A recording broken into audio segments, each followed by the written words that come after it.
पुणे शहर म्हटलं की ऐतिहासिक वास्तू, आयटी हब, विद्येचं माहेरघर आणि महाराष्ट्राची सांस्कृतिक राजधानी आपल्या डोळ्यासमोर येते. पण याच पुण्याची दुसरी एक डोकेदुखी ठरणारी ओळख म्हणजे इथली दिवसेंदिवस जीवघेणी ठरणारी वाहतूक कोंडी.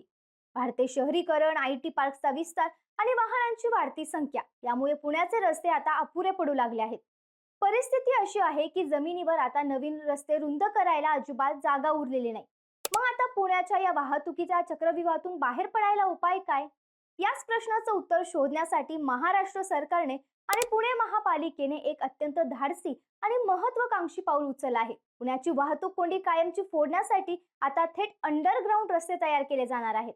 होय, तुम्ही अगदी बरोबर ऐकलं. पुण्यात तब्बल 56 किलोमीटर लांबीचा पाताळलोक नावाचा भव्य भुयारी रस्ता प्रकल्प साकारला जात आहे. या प्रकल्पाचं मुख्य उद्दिष्ट काय आहे? हे बोगदे पुण्याच्या कोणकोणत्या भागांना जोडले जाणार, यामुळे आपल्याला काय फायदा होणार आणि प्रत्यक्ष कामाला सुरुवात कधी होणार, या सर्व प्रश्नांची उत्तरं आपण आजच्या या व्हिडिओच्या माध्यमातून पाहणार आहोत. त्यासाठी व्हिडिओ शेवटपर्यंत नक्की पहा. नमस्कार, मी स्वराली आणि तुम्ही पाहताय कट टू कट. एकेकाळी पेशव्यांची राजधानी असलेलं पुणे आज वेगाने आधुनिक शहर म्हणून विकसित होत आहे. मेट्रो, रिंग रोड, रोपवे, नदी पुनर्जीवन, स्मार्ट सिटी आणि नवीन विमानतळ यांसारखे महत्वाकांक्षी प्रकल्प शहराचा चेहरा मोहरा बदलत आहेत. त्यातच आता पाताळलोक भूमिगत रस्ते प्रकल्पाची संकल्पना चर्चेत आली असून भविष्यात शहरातील वाहतूक कोंडी कमी करण्यासाठी हा प्रकल्प महत्वाचा ठरू शकतो. या भव्य प्रकल्पाची घोषणा स्वतः मुख्यमंत्री देवेंद्र फडणवीस यांनी पुण्यातल्या एका जाहीर सभेत केली होती. पुण्याचा विस्तार आता पूर्व, पश्चिम आणि उत्तर दक्षिण असा प्रचंड मोठा झाला असून विशेषतः उत्तर आणि दक्षिण पुण्यातील रस्ते खूप छोटे आणि गजबजलेले आहेत. इथे नवीन रस्ते तयार करणं अशक्य झालं आहे. म्हणूनच वाढत्या शहरीकरणामुळे पुण्याच्या रस्त्यावर येणारा हा प्रचंड ताण कमी करणं हे या प्रकल्पाचं सर्वात मोठं उद्दिष्ट आहे. दरवर्षी पुण्यात लाखो नवीन वाहने रस्त्यावर येत आहेत, ज्यामुळे पीक आवर्समध्ये प्रवास करणं अत्यंत कठीण झालं आहे. या भुयारी जाळ्यांमुळे शहरातील वाहनांना अंडरग्राऊंड एक समांतर आणि वेगवान पर्याय मिळणार आहे, ज्यामुळे पुणेकरांचा प्रवासाचा वेळ वाचेल आणि दररोज ट्रॅफिक जाम मध्ये वाया जाणारं कोट्यावधी रुपयांचं इंधन देखील वाचलं जाईल. या सर्व प्रकल्पाचं मूळ उद्दिष्ट हेच आहे. आता हा प्रकल्प पुण्याच्या नेमक्या कोणत्या भागांना जोडणार आणि याचं अंडरग्राऊंड जाळं कसं असणार हे समजून घेणं देखील तितकंच महत्वाचं आहे. तर पुण्यात सध्या जागा नसल्यामुळे जमिनीखाली तब्बल 56 किलोमीटरचे चौपदरी म्हणजेच 4 लाईन बोगदे तयार केले जाणार आहेत, ज्यामध्ये एकूण 5 मोठे बोगदे असणार आहेत. यातील सर्वात मोठा आणि मुख्य मार्ग तब्बल 14 किलोमीटर लांबीचा असेल, जो थेट येरवडा ते कात्रज दरम्यान जोडला जाईल.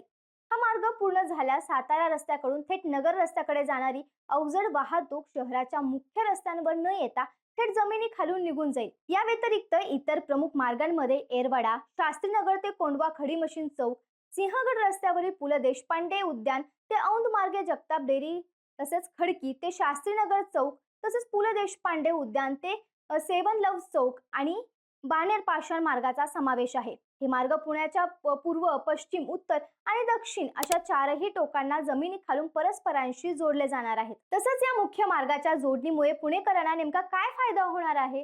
तर हा प्रकल्प पूर्ण झाल्यानंतर पुण्याच्या अंतर्गत रस्त्यावरील ट्रॅफिक तब्बल 40% कमी होण्याचा अंदाज प्रशासनाने वर्तवला आहे. कारण शहराच्या एका टोकाकडून दुसऱ्या टोकाकडे जाणारी अवजड आणि लांब पल्ल्याची वाहनं शहरातील मध्यवर्ती चौकांमध्ये आणि जंगली महाराज रस्ता, फर्ग्युसन रस्ता यांसारख्या अंतर्गत रस्त्यांवर न येता थेट अंडरग्राऊंड प्रवास करतील. यामुळे स्वारगेट, येरवडा, खडकी आणि सिंहगड रस्त्यावरील वाहनांची गर्दी प्रचंड प्रमाणात कमी होईल. प्रवाशांचा तासनतास ट्रॅफिक मध्ये अडकून पडण्याचा मानसिक त्रास थांबेल आणि वेळेची मोठी बचत होईल. सर्वात महत्त्वाचं म्हणजे गाड्यांचा खोळंबा कमी झाल्यामुळे वाहनांमधून होणारे वायू प्रदूषण आणि ध्वनी प्रदूषण देखील कमी होऊन पुणेकरांचं आरोग्य सुधारण्यास मदत होईल. शिवाय एवढा अवाढव्य आणि अत्याधुनिक पायाभूत सुविधांचा प्रकल्प साकारण्यासाठी लागणारा खर्च देखील चक्रावून टाकणार आहे. या संपूर्ण 54 ते 56 किलोमीटरच्या भूमिगत नेटवर्कचा अंदाजे खर्च सुमारे 32,000 ते 40,000 कोटी रुपयांच्या घरात जाण्याची शक्यता आहे. त्यातच पुण्याच्या वाहतूक सुधारण्यासाठी पाताळलोक भुयारी बोगद्यासोबतच 169 किलोमीटरचा रिंग रोड खर्च 27,000 कोटी आणि अंतर्गत रिंग रोड म्हणजेच HCAMTR चा खर्च 10,000 कोटी अशा 3 मोठ्या प्रकल्पांवर एकाच वेळी वेग देण्यात आला आहे. या तीनही मेगा प्रकल्पांसाठी एकत्रितपणे अंदाजित 75 ते 77,000 कोटींचा खर्च अपेक्षित आहे. एवढा प्रचंड निधी एकट्या पुणे महापालिकेला उभारणं शक्य नसल्याने हा प्रकल्प सार्वजनिक खासगी भागीदारी म्हणजेच PPP आणि बांधा वापरा आणि हस्तांतरित करा म्हणजेच BOT या तत्वांवर राबवला जाणार आहे.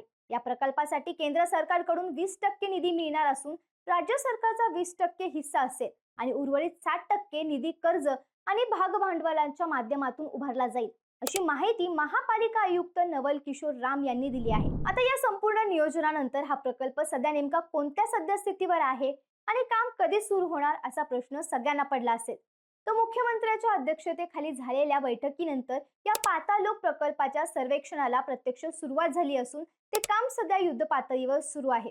प्रकल्पाला गती देण्यासाठी फिजिबिलिटी रिपोर्ट आणि सविस्तर प्रकल्प अहवाल म्हणजेच DPR स्वतंत्र न करता एकत्रितपणे तयार करण्याचं आवाहन करण्यात आलं आहे. जून महिन्यापासून या अहवालाचं काम सुरू झालं असून ते पूर्ण करण्यासाठी 5 महिन्यांचा कालावधी लागणार आहे.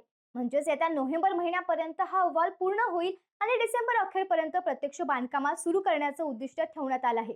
या प्रकल्पाच्या प्रभावी अंमलबजावणीसाठी राज्य शासनाने एक स्वतंत्र कंपनी SPV स्थापन केली असून महापालिका आयुक्त या कंपनीचे अध्यक्ष आहेत.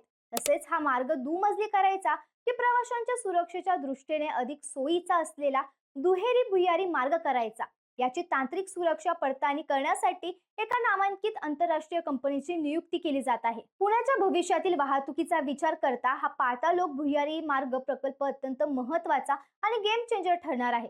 अर्थात हे प्रकल्प वेळेत पूर्ण करणे आणि त्यासाठी भूगर्भातील पर्यावरणाचा समतोल राखणं हे प्रशासनासमोरचं मोठं आव्हान असेल. पण जर डिसेंबर अखेर या प्रकल्पाचं काम सुरू झालं तर आगामी काळात आणि आगामी वर्षात पुणे हे देशातील सर्वात प्रगत आणि गतिमान वाहतूक व्यवस्था असलेलं शहर बनेल यात शंका नाही. तुम्हाला काय वाटतं, या पातालोक भुयारी मार्गामुळे पुण्याची ट्रॅफिक कोंडी खरोखर सुटेल का? तुमच्या प्रतिक्रिया कमेंट्समध्ये नक्की सांगा आणि अशाच माहितीपूर्ण व्हिडिओसाठी कट टू कटला सबस्क्राईब करायला विसरू नका.